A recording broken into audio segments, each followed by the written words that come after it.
पार्टियों, आज 15 अगस्त है। संपूर्ण देशवासी और हमारे देश के लिए सबसे खुशी और गौरव का दिन है। मैं आजाद पीयूष इस स्वर्ण दिवस पे आपसे कुछ कहना चाहूंगा।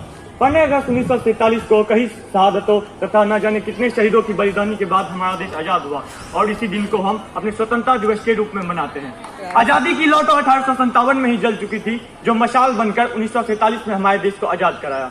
आजादी के पूर्व देशभक्ति के मायने कुछ और हुआ करते थे और आजादी के बाद कुछ और हुआ करते हैं। मैं नहीं मानता कि राष्ट्रगान के 52 सेकंड में सिर्फ खड़े हो जाना या वंदे मातरम, भारत माता की जय कि जोरों शोरों से नारे लगाना देशभक्ति है। अगर आप कहेंगे साल में हाथ में 2 बार तिरंगा लेना देशभक्ति है, तो मैं पूछना चाहूंगा कि सड़क के भीड़ भाड़ में वो बच्चा नंगे पांव जब तिरंगा बेच रहा होता है, तो क्या आप उसे उसकी देशभक्ति कहेंगे?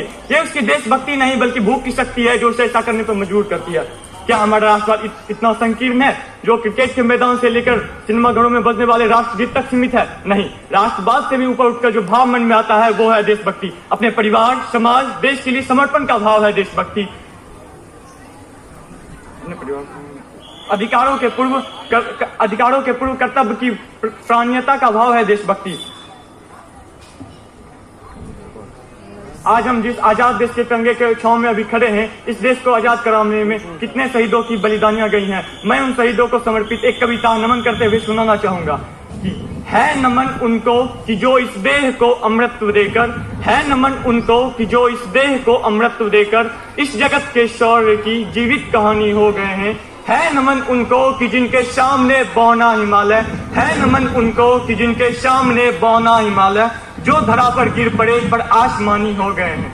हमने लौटाए सिकंदर सर झुकाए मात खाए, हमने लौटाए सिकंदर सर झुकाए मात खाए, हमसे भिड़ते हैं वो जिनका मन धरा से भर गया है। नर्क में तुम पूछना अपने बुजुर्गों से कभी भी, नर्क में तुम पूछना अपने बुजुर्गों से कभी भी, उनके माथों पर हमारी ठोकरों का ही बयां है। सिंह के दांतों से गिनती सीखने वालों के आगे, सिंह से दांतों से गिनती सीखने वालों के आगे शीश देने की कला में क्या अजब है, क्या नया है।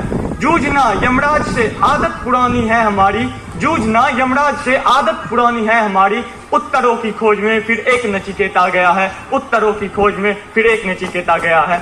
हमारा ये देश पहले ही कई शहीदों की बलिदानियों से सिंचित किया जा चुका है। अब इसे सरहद पे बहते हुए खून की नहीं बल्कि हर एक नागरिक के नसों में उलगते खून की आवश्यकता है, ताकि एक देशद्रोही भी समझ ले अगर तू दरिंदा है तो शमशान तेरा है, अगर तू दरिंदा है तो शमशान तेरा है, अगर तू परिंदा है तो आसमान तेरा है। भाईचारा से रहना है तो रह इस धरती पे, वरना तेरी कब्र भी यही है और यही कब्रिस्तान तेरा है। हम आज ऐसे समाज में जी रहे हैं जहाँ प्याव घरों में गिलास को चेन से बांध कर रखा जाता है और सरकारी नलों की तो टोटियां चुराई जाती है। तो इस बात की क्या प्रामाणिकता है कि महात्मा गांधी और स्वामी विवेकानंद के सपनों का भार चोरी नहीं हुआ? हमें